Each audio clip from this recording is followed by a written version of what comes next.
Kita lanjutkan apa kabar Indonesia malam hari ini. Debat ketiga kembali diikuti oleh 3 calon presiden dengan tema pertahanan, keamanan, hubungan internasional, dan geopolitik. Ya, meski di atas kertas, Prabowo Subianto dinilai menguasai karena menjabat sebagai Menteri Pertahanan Republik Indonesia, tapi pengalaman Anies Baswedan dan Ganjar Pranowo bisa memberi kejutan.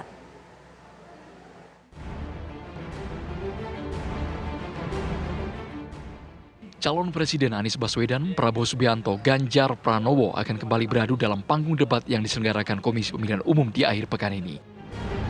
Tema debat ketiga yakni pertahanan keamanan, hubungan internasional, dan geopolitik. Bicara pertahanan keamanan memang jadi sorotan, tak hanya skala nasional, tetapi juga di kancah internasional. Posisi Indonesia sebagai negara kepulauan terbesar di dunia juga ditandai mewakili kekuatan sentral dalam geopolitik global.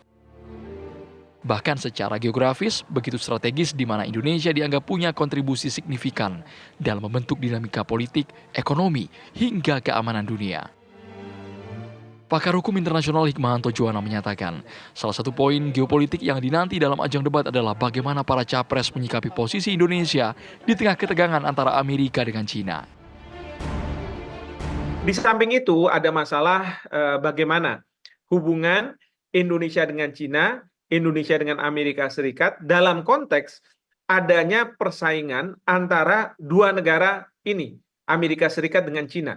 Kita tahu bahwa kita boleh dikatakan sangat mendapat manfaat katakanlah dari pinjaman Cina, dari investor-investor dari Cina, sementara kita tidak ingin terlalu dekat dengan Cina. Dan kita harus mempunyai kedekatan juga dengan Amerika Serikat.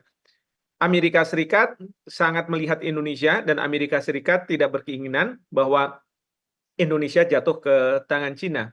Nah, bagaimana mengelola permasalahan ini? Menurut saya ini juga salah satu hal yang patut untuk didengar oleh masyarakat sehingga mereka tahu ketika salah satu dari calon ini menjadi presiden, itulah yang akan dijalankan.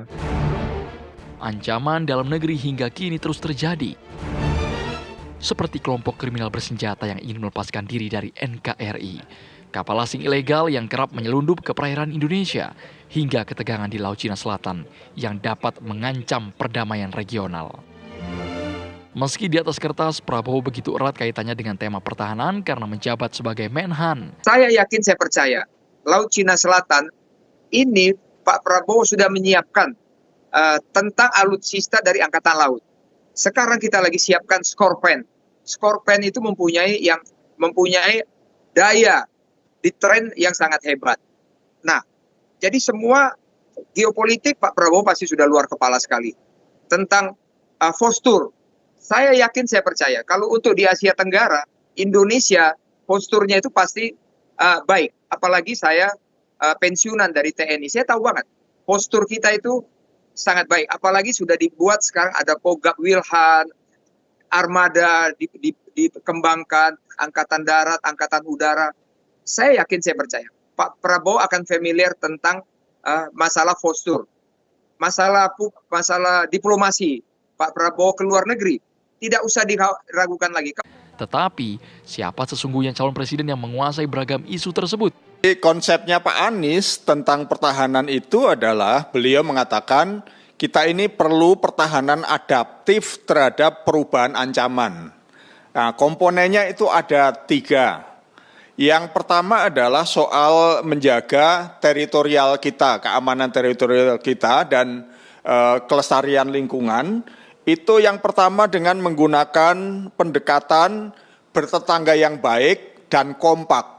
Jadi Indonesia sebagai the big brother of ASEAN itu perlu mengajak seluruh negara ASEAN ini menjadi satu entitas ASEAN ketika berhadapan dengan kekuatan-kekuatan besar yang sedang berkonflik, terutama yang paling dekat dengan kawasan kita itu adalah nanti di Laut Cina Selatan maupun di Asia Timur.